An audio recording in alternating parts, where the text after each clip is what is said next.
Perkenalkan, saya Eva Meliani Bru Pasaribu, anak dari almarhum Riko Sempurna Pasaribu, yang merupakan korban pembunuhan berencana dalam pembakaran terhadap seluruh keluarga saya di Kabupaten Karo, Sumatera Utara. Tidak hanya ayah, ibu, adik, dan anak saya juga ikut tewas dalam kejadian tersebut, yang dimana peristiwa tersebut kuat dugaan saya dikarenakan pemberitaan ayah saya selaku jurnalis. Dan sekarang majelis, saya tinggal sebatang kara. Itu ayahnya jurnalis apa dulu? Tribrata TV. Tribrata TV di Kabanjahe. Di Kabanjahe. Yang diberitakan itu tentang apa? Tentang ini nanti saya jelaskan. Oke, silakan. Majelis. Saya meyakini berdasarkan bukti-bukti dan pemeriksaan yang dilakukan oleh pihak kepolisian bahwa peristiwa ini terjadi karena ayah saya memberitakan bisnis judi yang diduga dibackingi oleh oknum TNI. Ayah saya secara berturut-turut memberitakan isu tersebut pada tanggal 21, 22, dan 23 Juni 2024 serta pada tanggal 26 Juni 2024, satu hari sebelum pembakaran terjadi.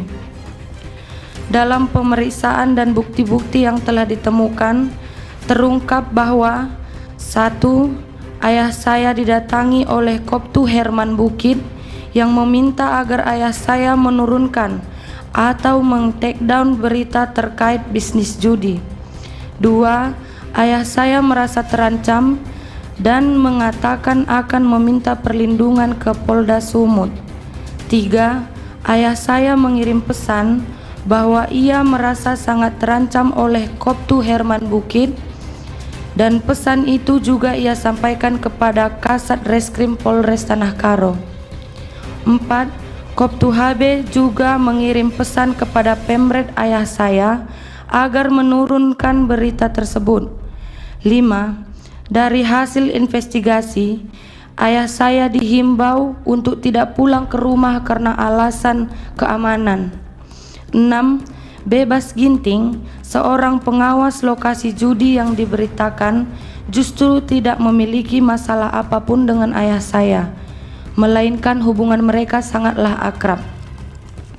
7. Bebas Ginting pernah menelepon saya dan mengatakan bahwa adanya keterlibatan Koptu Herman Bukit tersebut, bahkan menyampaikan bahwa Koptu Herman Bukit itulah yang menyuruh dia melakukan pembakaran. Ke-8, Bebas Ginting juga menyampaikan di persidangan bahwa ada pihak lain yang terlibat dan para eksekutor menerima uang 1 juta rupiah sebagai bonus karena telah melakukan pembakaran. Mengetahui semua dugaan keterlibatan Koptu Herman Bukit dalam peristiwa ini, kami pun membuat laporan di Puspom Angkatan Darat Jakarta. Begitupun kami masih disuruh membuat laporan lagi di Medan. Kami mengikuti semua prosedur, tetapi berjalannya waktu, pihak Pomdam 1 Bukit Barisan tidak memberikan hasil pemeriksaan mereka. Setiap kami follow up ke sana, kami selalu dibola-bola dan penyidiknya sampai ganti-ganti, sehingga memperlambat berjalannya kasus ini. Kami juga sudah advokasi di nasional, mendatangi Puspom Angkatan Darat di Jakarta, dan Wadansat Idik Puspom Angkatan Darat menyampaikan kepada kami kalau akan segera ditetapkan tersangka. Tetapi ketika kami kembali ke Medan, kami kembali dihadapkan kepada proses yang tidak jelas dan tidak transparan dari Pomdam 1 Bukit Barisan. Yang mulia Majelis Hakim, perbedaan perlakuan antara pelaku sipil dan pelaku dari unsur militer sangat terlihat dari awal penanganan perkara. Para pelaku sipil ditangkap cepat, ditahan, diperiksa secara terbuka, dan proses persidangan berjalan dengan akses publik penuh. Sebaliknya, proses terhadap Koptu Herman Bukit tersebut berlangsung tertutup minim informasi, dan tidak melibatkan mekanisme pengawasan yang memungkinkan keluarga korban atau masyarakat sipil melakukan pemantauan. Keadaan ini menimbulkan kekhawatiran mendalam sekaligus luka hukum bagi saya sebagai korban, karena menunjukkan bahwa ketika seorang pelaku berasal dari institusi militer, proses hukum seolah berada di luar jangkauan kontrol publik. Berbeda dengan jika pelakunya seorang warga sipil. Dalam konteks ini, pemberitaan media secara konsisten menggarisbawahi bahwa ketertutupan peradilan militer dan kewenangan internal institusi TNI berpotensi membuat proses hukum terhadap anggotanya tidak akuntabel dan rawan melahirkan impunitas.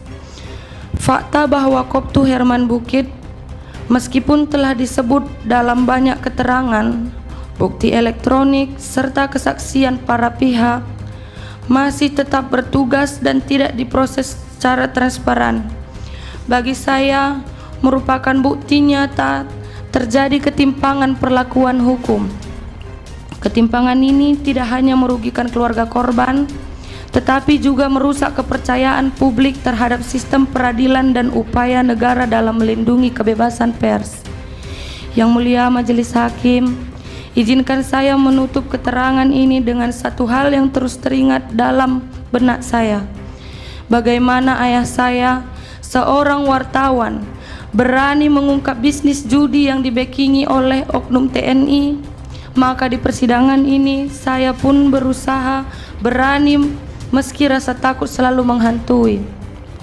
Betapa mendatangkan trauma bagi saya bahwa dengan bukti keterlibatan sebesar apapun, Koptu Herman Bukit masih bebas dan menjalankan tugasnya, digaji oleh negara, sementara para eksekutor lainnya sudah dijatuhi hukuman pidana seumur hidup. Saya memohon kepada Yang Mulia agar keadilan tidak padam seperti api yang telah merenggut nyawa keluarga saya. Saya memohon agar tidak ada lagi wartawan seperti ayah saya yang dibungkam, sementara aktor intelektual masih bebas karena berseragam. Saya berharap ke depannya setiap kasus yang terlibat atau diduga melibatkan oknum TNI tidak lagi dibedakan dengan orang sipil dan dapat diperiksa bersama-sama tanpa adanya perbedaan perlakuan di hadapan hukum, sehingga korban seperti saya dapat benar-benar merasakan keadilan. Karena ini adalah harapan terakhir saya, Yang Mulia.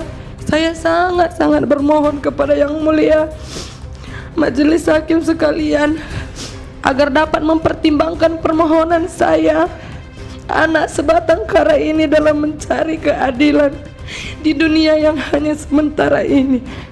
Demikian keterangan saya. Sekian dan terima kasih Yang Mulia. Maka